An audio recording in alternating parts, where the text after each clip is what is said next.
Os integrantes desse grupo é a Dani Aquino, Gabriel Araújo, Rafael Binda, Rafael Cunha e o Vinícius Seidel.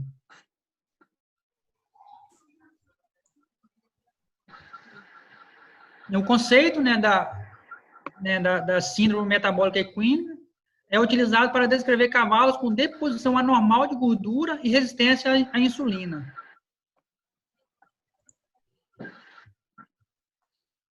Como ocorre? A resistência à insulina ocorre quando ela perde a sua eficiência e os níveis de glicose e insulina permanecem elevados no sangue por um período maior do que o normal.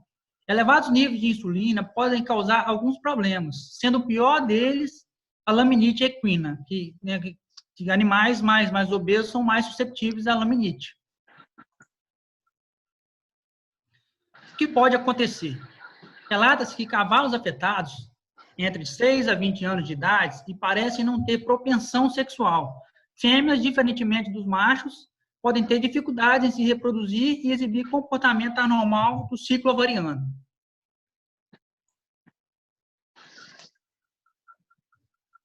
O que acontece?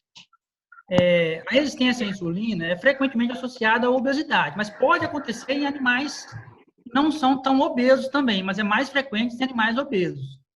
O que a gente precisa fazer para melhorar isso? A gente precisa oferecer aos animais atividades, para reduzir o peso, para ocorrer perda de peso, e ajuste fino na dieta, para redução de amido e açúcares no cavalo, na corrente sanguínea do cavalo.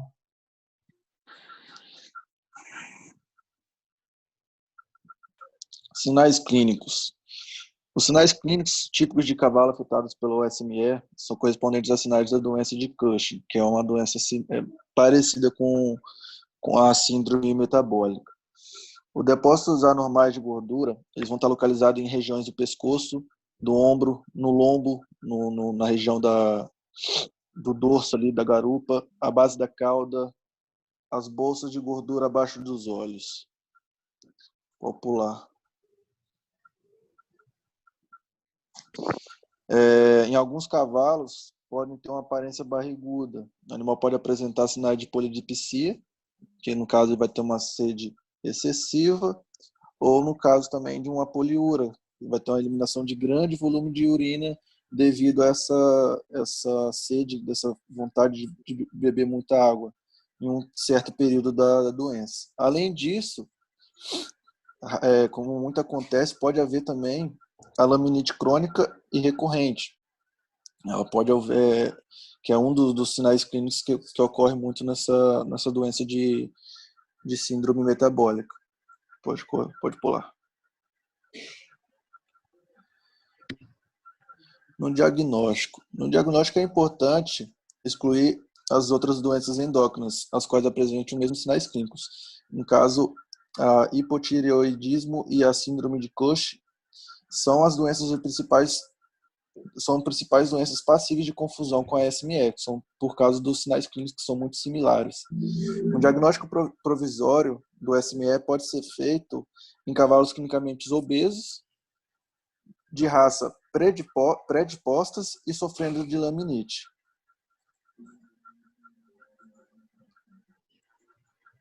Pula. Vai ser realizado também uma avaliação do score corporal desses animais, considerando a avaliação visual e a palpação do acúmulo de gordura no pescoço, no tronco e na garupa, né? Esse sistema ele vai ser adotado uma classificação de 0 a 5, onde 0 o animal vai estar muito magro, ou até no limite, que é 5, que o animal vai estar muito gordo. Aí no próximo slide, pode pular. A gente pode observar que temos aí o primeiro, que é os de 0, que é o muito magro, que é o animal vai estar com score magro, 2 vai estar moderado, 3 bom, 4 gordo e 5 muito gordo, muito obeso. E temos também em relação aos métodos de avaliação, que agora eles vão dar continuidade aí do diagnóstico. Então, e a gente tem alguns métodos de diagnósticos que podem ser realizadas de forma indireta, né? A gente tem a insulinemia em jejum, que ela vem sido apontada como um método simples para fazer a avaliação dessa sensibilidade à insulina no organismo. E em indivíduos resistentes à insulina, as concentrações plasmáticas, quando o animal está em jejum, elas vão apresentar elevadas e aí elas vão se relacionar com a intensidade da resistência. É um método indireto de avaliação da sensibilidade tecidual e apresenta correlações fracas quando você for comparada a outros testes. A gente também tem o teste de Roma, que é baseado no modelo de homeostase.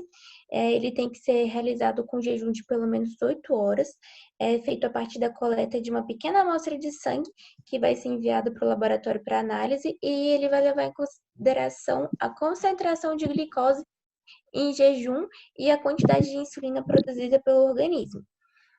A gente tem o teste oral de resistência à glicose, que aí esse exame ele vai medir a glicose no sangue em 2 momentos, que vai ser após 8 horas de jejum, e aí depois o paciente vai tomar um líquido específico com uma quantidade determinada de glicose, e depois vai ser realizada a medição novamente.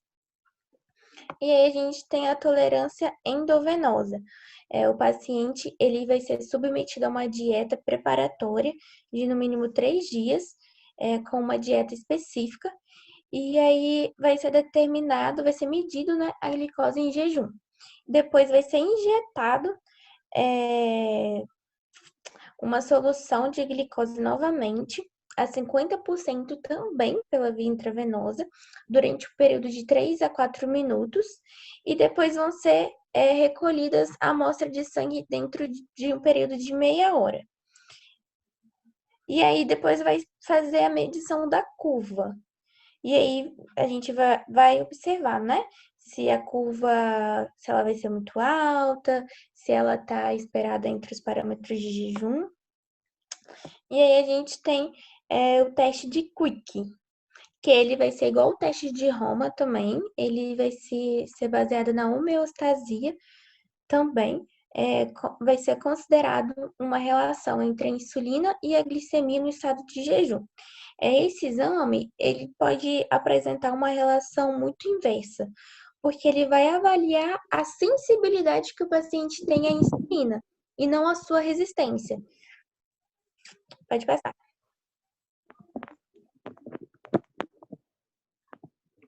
Bom, agora eu vou continuar, né, falando do diagnóstico, só que nos métodos diretos. A Dani falou dos indiretos, né, que utilizam o meio, e a gente, na técnica direta, faz os testes no próprio organismo do animal, né. O primeiro método é esse teste aí de tolerância à insulina, o KIT. É um teste que avalia a sensibilidade da insulina, né, no animal vivo, no caso, vai ser. O que consiste ele? Você vai aplicar uma ampulazinha de insulina no animal e vai depois avaliar a taxa, né, de decaimento da glicose depois de algum tempo, um período de tempo, após essa injeção dessa insulina. A interpretação desse teste, ela é baseada em quê? Quanto mais rápida e for a intensidade, né, da queda da glicose, mais sensível vai ser o indivíduo à insulina, no caso. O próximo teste que a gente tem aí é esse de supressão da insulina. O objetivo desse teste aí é observar o consumo de glicose, né, que é injetada a partir de um nível fixo. Tem um nível fixo de glicose, é injetada a partir de um nível fixo de hiperinsulinemia. É um muito grande aí. Eles tentam neutralizar a produção do fígado, né, de glicose. Aí, o que acontece? É injetada a dose de glicose e de insulina e eles tentam suprimir isso aí, eu acho que utilizando epinefrina, se eu não me engano. E aí eles injetam, né, uma quantidade já sabida e vê como está o nível de glicose e de insulina. Se está aumentando, se está baixando, para eles terem ideia. E por último, esse teste CLAMP. É um teste ouro, né, que eles falam, que foi desenvolvido para conseguir mensurar tanto a glicose quanto a insulina, né, de forma individual.